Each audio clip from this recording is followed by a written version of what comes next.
За, та бүхэнд энэ өдрийн мэндийг хүргэе. Би Баян Мөнх байна. Key-Mortgage компанид зээлийн мэргэжилтээр ажилладаг. За, тэгэхээр өнөөдөр би та бүхэндээ earnest money буюу байр худалдаж авч байгаа тохиолдолд эхний ээлжинд тодорхой хэмжээний депозит мөнгийг бол байршуулдаг байгаа. За, ингэснээр яаж байгаа юм бэ гэхээр та энэ байрыг одоо үнэхээр би авахыг хүсэж байна.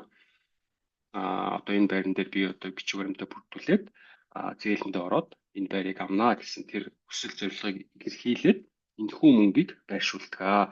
Тэгэхээр юу гэсэн үг юм бэ гэхээр энэ маань нөгөө цаад байрыг худалдаж байгаа талдаа та өөрийгөө илэрхийлж штэ. За би энэ байрыг бол авах нь тодорхой би авнаа гэсэн тэр илэрхийллийг энэ хүү мөнгөн одоо баталгаагаар одоо таажуулдаг байгаа шүү.